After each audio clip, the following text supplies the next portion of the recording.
Welcome back to our channel. In this video, I'm going to share our expenses accrued over a month of full-time travel. We started the month in Ghent, Belgium, where we stayed for 24 nights, followed by 5 nights in Munich, Germany, and 1 night at the end of the month in Prague, Czech Republic. In this video, I'll include breakdowns by category, as well as some of our significant expenses. At the end, I'll compare our September expenses to what we spent in the previous 8 months of the year. We hope this will give you an idea of what it costs for a couple to travel full-time in Europe. Check out our previous budget videos to see our expenses from last month. Let's start by taking a look at our housing costs. As mentioned, we spent the first part of the month in Ghent, Belgium, where we had a great Airbnb right near the center of town. We spent 24 nights there at a total cost of $1,315.15. While in Ghent, we took the opportunity to visit Amsterdam, which was a few hours train ride away. We spent 2 nights at the Holiday Inn Express Amsterdam North Riverside. One of those nights was free as a perk of our annual rewards with our IHG Premier Credit Card, and we also used our IHG points to cover the second night of our stay, which was 30,600 points. We used points that we bought through a 100% bonus offer with our IHG Premier Credit Card at a cost of $153. After we left Ghent, we took the train to Munich, where we spent 5 nights to see the city and experience Oktoberfest. We used our Hilton Honors points for the stay at the Hilton Garden Inn, Munich City West, and the cost for the 5 nights was 200,000 points, which we bought through a points purchase promotion with our Hilton Honors Surpass American Express card at a cost of $1,000 for the points. For the last night of the month, we stayed in Prague, Czech Republic, where we were starting a 15-night stay. The cost of 1 night at our Airbnb was $92.04. Our total cost for housing for the month of September was $2,560.19, or $42.67 per person per night. For our travel costs, we did not have any flights this month since we traveled primarily by train. Our longest train rides were from our travel to Munich from Ghent and from Munich to Prague. The total fare for these 2 trips for the 2 of us was $347.45. Our train to and from Amsterdam and our fares for riding the public transit system there came to $179.41. While in Ghent, we took a few day trips by train to towns near Ghent, including Lille, France, Rotterdam, Netherlands, and 3 trips to Bruges. The total of our train fares was $452.35. We also rode the public tram in Ghent, which totaled $49.08.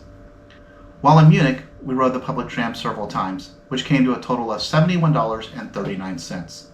Lastly, we had to pay a fee to use the bathroom several times while out and about, which came to $5.55. Our monthly travel costs totaled $1,105.23, or an average of $18.42 per person per day. For our food and dining, we continued our trend of eating out more often, which was especially good in Belgium, as well as enjoying their legendary beers. We did have a great kitchen and a nice grocery store nearby, so we were able to prepare quite a few meals at our place. We ate out for most meals while in Munich, including beers and food at Oktoberfest, so for the month we spent $3,103.09 dining out, and our total grocery costs for the month were $680.36. Our total food and dining for the month was $3,783.45, or an average of $63.06 per person per day. For entertainment, we visited quite a lot of sites this month. This included boat canal cruises in Ghent, Bruges, and Amsterdam. Our total cost for these cruises was $104.15. We also visited Gravenstein Castle in Ghent, which was $30.58, and the Ghent Belfry, which was $25.94. While in Bruges, we visited the Belfry there, which cost $35.55. In Amsterdam, we visited the Rijksmuseum, which was $58.76, and took a tour at the House of Bowls, which was $45.92.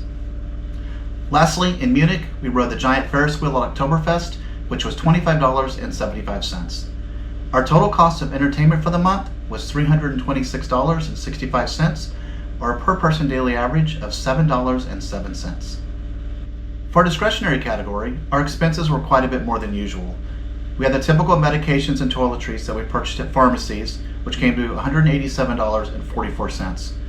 We also received vaccinations in Belgium, which did not cost us anything, but we did need to pay a fee for the administering of them, which was $122.43.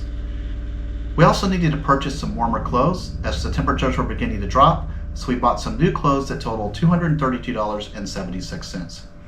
Additionally, we also bought Belgian chocolates, postcards, and stickers, which came to $59.47. Lastly, I rented lederhosen for Oktoberfest and purchased a hat to wear, which was $128.42. The total of these expenses came to $730.52, or $12.18 per person per day. Lastly, let's look at our recurring monthly cost. Our health insurance premium with Cigna Global was $383.50. Our storage unit in the US was $140. Our cell phone plan was $181.77. And the subscriptions for our streaming services totaled $57.87. The total for our recurring monthly cost was $763.14. Our total monthly expenses for September were much higher than our previous months, which I'll cover in a minute. The total for the month was $9,269.18, or $309.71 per person per day. Our accommodations for this month were much higher than previous monthly averages, at an increase of almost 70%. This can be mostly attributed to the cost of our 5 nights at a hotel in Munich, which was $1,000 for the points that we used. Munich normally comes with fairly high hotel rates, but especially during Oktoberfest. This was a big bucket list item for us, and we were joined by one of my best friends for the experience, so it's well worth doing, even if it blew our housing budget. Our travel was almost exactly in line with our monthly average. We did take a lot of trains and public transportation this month, but not having any flights and the high cost that comes with them, we were actually able to travel more and enjoy it in a lot more comfort. We really overdid it in our food and dining costs this month, which were up by over 115%. This can be attributed to eating out more often, including some pricier meals that we wouldn't typically do as often. Our entertainment expenses were down by almost 22%. We did do a lot, but we didn't take many guided tours and did most things on our own, just paying admission fees at the sites. We probably could have included our Oktoberfest expenses in here, as that was really an entertainment-oriented experience, but I prefer to keep these categories consistent. In the discretionary expenses category, we saw them rise by over 80%, which can be attributed to the clothes purchases, the vaccine administrative fee, the lederhosen rental for Oktoberfest, and increased pharmacy costs associated with some cold and flu medications that we required this month. Our recurring expenses went down by almost 6%, which can be attributed to canceling some of our more expensive streaming services. Overall, our expenses for this month were up by over 50%. I do think we got some really good value for our money in Belgium, especially with all the side trips and dining out. But because it is Europe, it was more expensive than what we saw in the first 6 months of the year while traveling through Southeast Asia. Munich was probably what contributed the most to our higher expenses, but it was something we had budgeted for and expected, which is also why we only spent 5 days there instead of our usual month. Next month's cost breakdown will cover our stays in Prague, Manchester, Reykjavik, and a return to the US. Thanks for watching, and don't forget to like and subscribe so that you can see future episodes of our full-time travel costs.